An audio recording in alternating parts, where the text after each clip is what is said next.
네, 이재현의 뉴스 정면 승부 2부 시작합니다. 정면 인터뷰. 오늘은 박주선 전 국회 부의장 연결해서 얘기 나눠볼 건데요. 내일 한덕수 총리 후보자에 대한 인준 표결이 진행될 예정이죠. 과연 인준 표결 부결이 될 것인가 아니면 가결돼서 새 총리를 보게 될 것인가 관심입니다. 박주선 전 국회 부의장 연결되어 있습니다. 안녕하세요. 네, 안녕하세요. 네.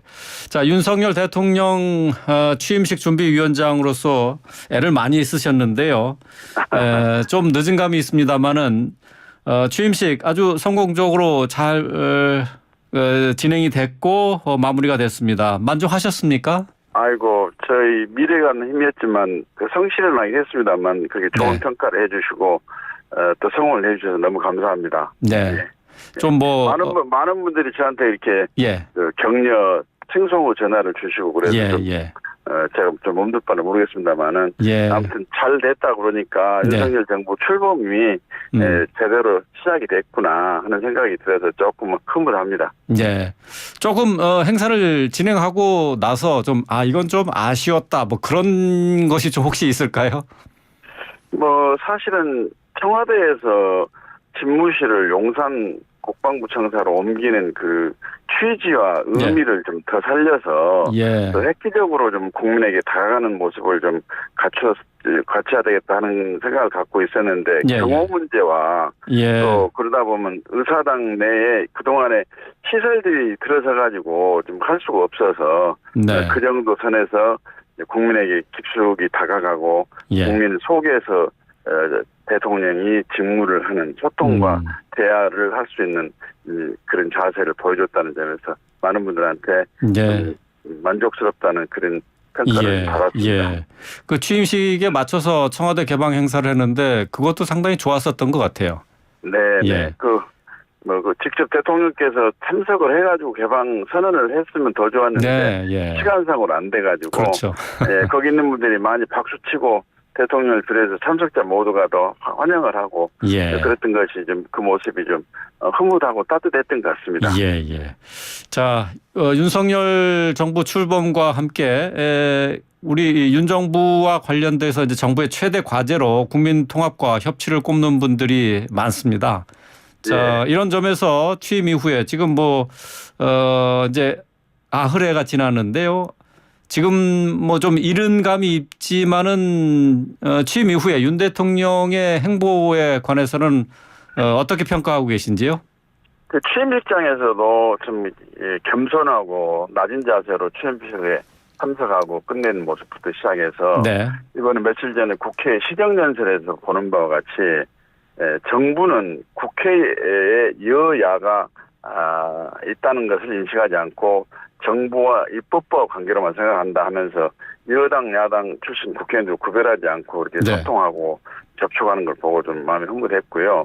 특히나 어제 그 5.18 기념식에 가가지고 일부 우리 국민들의 5.18에 대한 평가가 왜곡되고 조금 부정적이었다는 것을 말끔히 씻어내는 그래서 진정성 있는 또 옳고 바른 평가를 대통령께서 하셨다는 측면에서 많은 분들이 공감을 한 것 같습니다. 특히나 광주에 계시고 호남에 있는 분들이 저한테 전화 오기를 윤석열 대통령이 완전히 생각보다는 다른 분이더라. 진짜 윤석열답다 이런 평가를 하면서 우리도 윤석열 정부가 좀 성공하도록 마음을 좀 바꾸고 자세를 고쳐야 되지 않겠느냐 하는 여론들이 많이 있다고들 저한테 전화도 와주고 그랬습니다.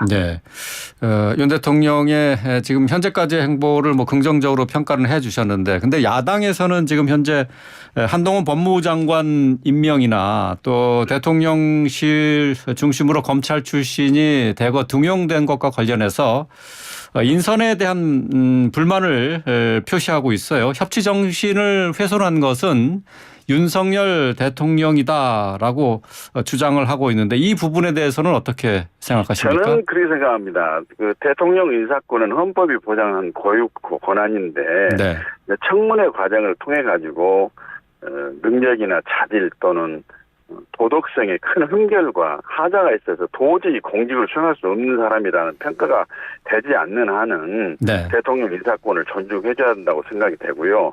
또 어떤 이유에서든 야당이 입장에서 좀 싫다. 저 사람 안 했으면 좋겠다는 그 감정적인 그런 평가만 가지고 네. 대통령 인사권을 훼손을 해서는 안 되지 않는가 저는 그런 생각합니다. 그래서 한동훈 법무장관 같은 경우도 청문회를 거쳤지만 저 사람이 공직 수행하는데 전혀 문제가 너무 크구나 하는 것을 발견하지 못했다고도 다 국민이 평가를 하고 언론도 그렇게 또 평가를 하고 있지 않습니까? 네. 그래서 감정적인 대응을 다 받아주는 것이 협치의 출발이라고 하는 것은 너무 무리한 점이 있고요. 네. 윤 대통령이 잘 못한 것에 대해서 시정을 하지 않고 바꾸지 않았을 때 비판하는 것은 야당의 자세가 되고 협조 안 하는 것은 어느 정도 정당성을 얻을 수 있겠지만 이 자금의 야당의 주장은 조금 지나친 면이 또 무리한 면이 있다 저는 그렇게 평가를 합니다.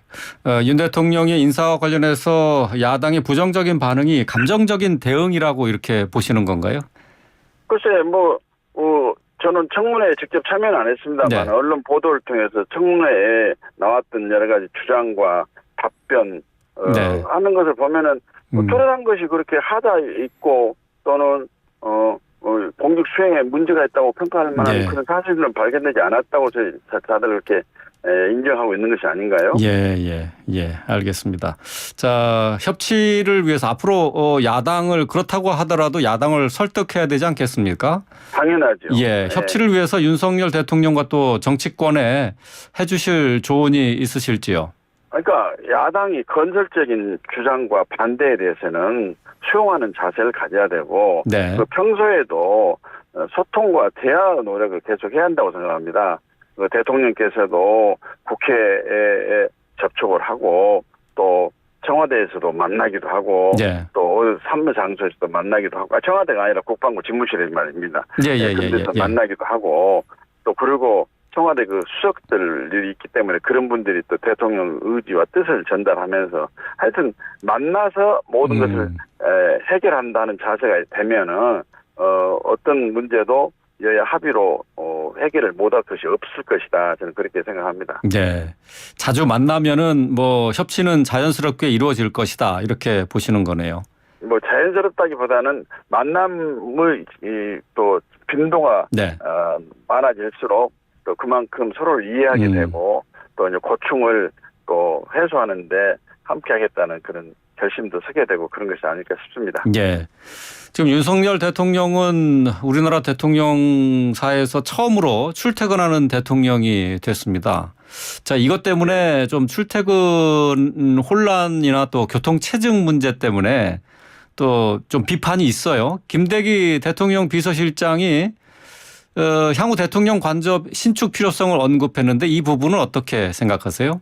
글쎄 저도 그렇게 해야 된다고 저는 생각합니다. 우선 출퇴근하는 과정에서 경호 문제 때문에 부득이 통제가 되고 그렇게 되면은 네. 일반 시민에게 불편을 준 데다가 그보다 더 중요한 것은 대통령 집무실과 관저가 너무 멀리 떨어져 있을 때는 네. 국가의 돌발적인 위기 상황에 대처하기가 상당히 쉽지가 않다. 네. 저는 그렇게 판단하기 때문에 타고 확보된 대로 관저를 그렇다고 호화스럽게 궁전처럼 지을 일은 아니지만 네, 대통령 관저답게 실용적으로 사용할 수 있도록 관저를 신축하는 것은 맞다고 저는 봅니다. 네. 그러니까 집무실과 관저가 좀 가까이 있어야 된다.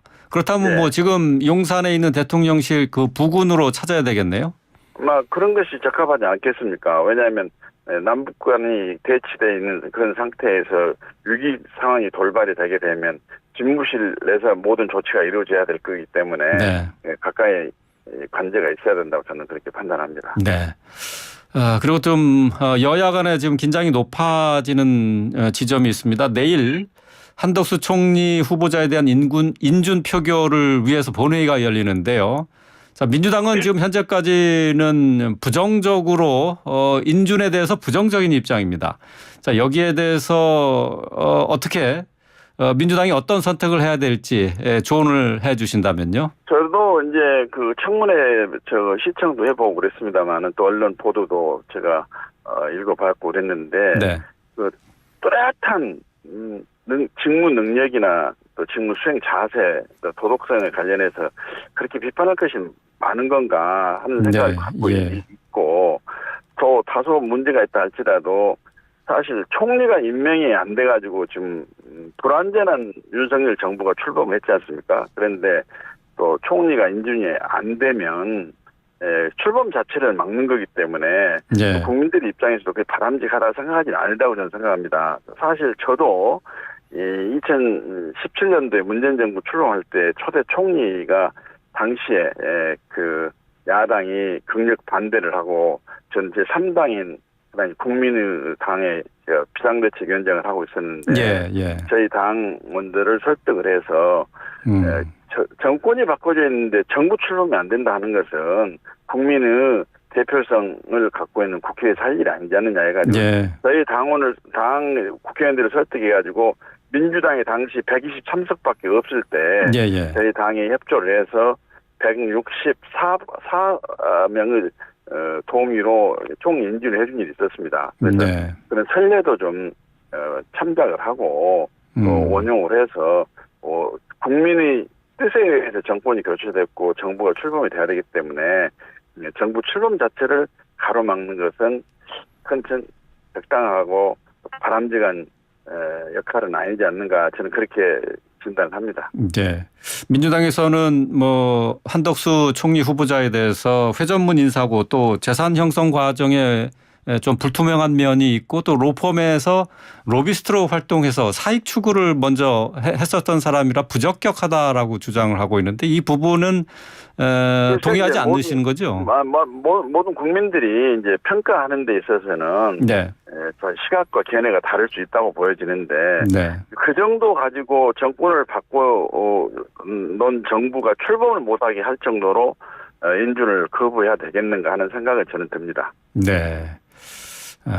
근데 이제 어쨌든 지금 민주당은 총리 인준에 대해서 부정적이에요. 만약에 총리 인준이 부결이 된다면은 윤 대통령은 부총리 체제로 현재 내각을 꾸려 나가겠다, 운영해 나가겠다라고 밝혔는데 자, 이게 새 정부 출범에 큰 장애가 될 수 있는 부분인가요? 어떻습니까? 그냥 국정 운영하는데 큰 차질은 없는 건지. 아니 불가피하게 총리가 고리가 돼 있을 때는 법에 의해서 총리 직무 대행을 하는 분이 있거든요. 그렇기 때문에 부총리가 직무 대행을 할 수는 있지만 그건 아주 불완전하고 헌법 정신과 규정에도 배치된 일이죠. 국무총리는 반드시 임명하도록 돼 있고 국무회의를 부의장으로서의 주재를 하도록 돼 있는데 그런 좀 불완전한 정부가 어디 있겠습니까? 그래서 그런 측면을 좀 고려를 해가지고 야당도 협조를 해야 될 거고 대통령께서 부총리를 중심으로 해가지고 총리 직무대행 체제를 움직이겠다는 것은 한덕수 총리의 국회 인준을 좀 신속하니 좀 해달라는 그런 암시하는 표현으로 저는 그렇게 봐야 됩니다. 새 정부의 원만한 출발을 위해서 민주당의 협조가 필요하다 그런 말씀이신데요. 내일 이제 바이든 미 대통령이 우리나라로 옵니다. 한미 정상회담 이제 토요일 예정이 돼 있고요. 자, 이번 정상회담을 통해서 윤석열 정부가 꼭 취해야 할 부분 어떤 성과가 있어야 된다라고 보시는지요? 군사동맹과 관련된 한미동맹이 더 발전을 해가지고 한FTA와 같은 경제동맹까지 갔는데 지금은 또 전 세계가 기술전쟁을 하고 있기 때문에 기술동맹까지 완전히 견해 일치를 봐가지고 돈독한 동맹관계를 유지했으면 좋겠다 하는 생각을 갖고 있습니다. 돈독한 동맹 관계를 확인하고 더 강화시키는 정상회담이 돼야 된다. 이런 말씀이시죠? 그렇습니다. 알겠습니다. 자, 오늘 말씀 여기까지 듣도록 하겠습니다. 말씀 잘 들었습니다. 감사합니다. 박주선 전 국회 부의장이었습니다.